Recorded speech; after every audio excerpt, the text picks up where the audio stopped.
I really just stumbled my way into this from a casual fling to an amazing life and husband, and it stayed that good for a long time. Then I hit 30, and things started to change. It was little things, little comments he'd make about how young we were when we met, how we went straight into making the marriage work, and school and apprenticeships. How we never really got to be young, even though I think 30 is pretty damn young. He started to go out with his friends more, but not like before. Before, they would come over and play video games or barbecue or something and chill out, but then he started going out, like really going out, and he just started having more fun without me, I guess.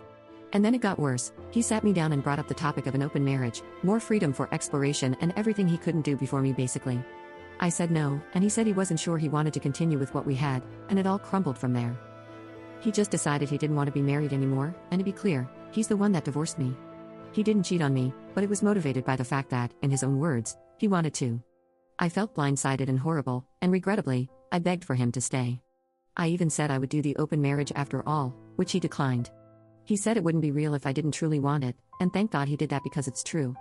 He was a good person through the entire thing. I can't explain it much more than he just was. He gave me our house that I paid a fraction for because he wanted to make it up to me for wasting my youth. He even offered alimony, which I should have taken him up on, but I didn't because I felt bad and I didn't actually need it, but the point is, he divorced me, blamed me for nothing, and was kind. I couldn't even hate him. He wanted to stay friends, but I didn't because I was still in love with him, so we landed on staying friendly. No blocking, still following each other on social media, no bad words to either side of the family, but we don't talk, except for the twice-yearly Happy Thanksgiving and Merry Christmas texts. The divorce was final in January of 2019, and I thought that was that. I didn't date throughout 2019, and in 2020, I couldn't because of COVID. The same goes for 2021, just focusing on not getting despawned, but I did meet someone in 2022, and we've been dating for almost 2 years in February. It was nice and easy. He's divorced too, and neither of us wants to get married again, and it just works. We were even talking about moving in together eventually, and then my ex calls, from his mom's phone no less. I had stayed close to her, not super close, but like a phone call twice a month and sending actual gifts for the holidays. So, I picked up with the usual, "Hi Judy, how are you?" and it was him on the other end. We hadn't talked in nearly 5 years, and then bam, there you go, my ex-husband suddenly is desperate to see me. He said that we really needed to talk and asked if he could come by. He could even bring his mom if I was uncomfortable with just him, and I said yes, but to bring his mom. Now, at this point, I thought one of them was passing away. I mostly thought it was him and that he wanted to make amends or something because nothing else would explain the suddenness. He came over to the house with his mom as promised, but he looked fine. They both did, which made me so much more confused. However, I let them in and waited for him to say something. It was the most awkward 45 seconds of my life. It broke when his mom elbowed him and said, "I'm not doing this for another year. Tell her, and I'll be in the other room." Which, am I crazy, or does that make it sound like he's passing away or something again? So, she left for the kitchen, leaving us in the hall, and he started word vomiting.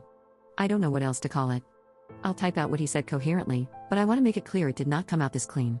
Being young and dumb didn't matter when I wasn't with him. He thought he'd be happy to have full freedom to do whatever he wanted, and he was for a while.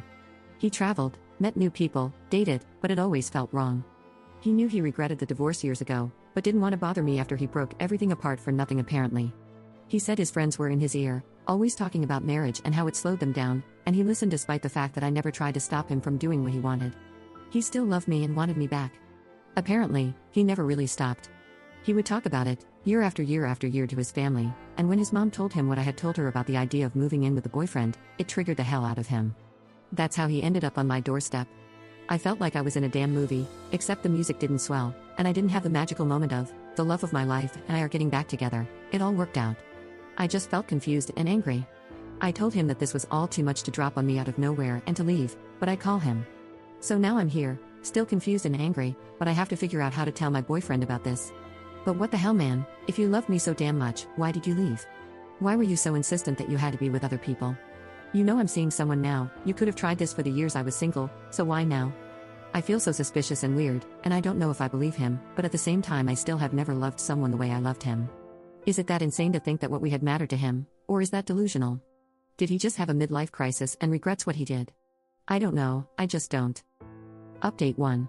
Well, the height of the dramatics is over. I think it went as well as it could have, but I told my boyfriend everything that happened. He wasn't happy, but he wasn't mad at me or anything.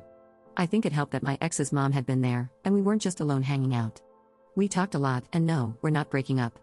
Ultimately, I do love my boyfriend. Maybe it's not as intense as what I had with my ex-husband, but that took years to get to. It wasn't overnight either. I think it also helped that my boyfriend is divorced too, and when I asked what he would do in my shoes, he had a lot to say. We both agreed that I'm going to see and talk to the ex about it. He said that if it were him, he'd want to tell his ex face to face that it was over. So I texted my ex, and to be clear, I wasn't vague about what was going to happen with him. The direct text said, "Hey, obviously we need to talk about everything that happened the other day, but I want to be clear that we won't be getting back together no matter how the conversation goes. Knowing that, do you still want to see me?" And he did, so we set up a time and place in public, and again, my boyfriend is aware of all of this and is fine with it, but he did want to come with me. Not inside where we were meeting, but he drove me over and waited in the car. I know that could sound weird or bad, but I feel like it makes sense. He's being so calm and collected about this entire thing. I think he just wants to stay in the loop, so not a red flag to me. Anyway, I went, and we met up at a park and we talked. It was a lot, of course, there was a lot to unload. I'd always have love for him, but the window to that life closed years ago. He cried, apologized for crying, and it hurt a lot to see, and I felt so bad. I don't want to sound awful or like I don't take my relationship seriously, but for a second there, I just wanted to kiss him and tell him everything would be okay, but I didn't because that would be dumb as hell and it's time to move on. The talk was hard and I'm a little worried he's hanging on to some hope because it ended on a weird note. He asked if things would be different if I was single, which obviously it would be. I feel like he thought that question made some kind of point that I'm not seeing. I told him the truth, that yeah it would be different, and that my boyfriend was the top reason why I wasn't going to be exploring this, but I swear that made him perk up a little. I don't know, maybe he took it wrong, or maybe I'm reading into it wrong, but I don't think I have to worry about him pining away from me considering the circumstances of why we aren't together. I gave him a hug before leaving, and that was that. It's still over. Obviously, I told my boyfriend everything, even the weirdness at the end which he didn't love, but he was fine with me keeping him unblocked, though he did say he wanted to be told if he'd or reached out again. He was so mature about the entire thing, and it was really eye-opening and made me appreciate what we have that much more.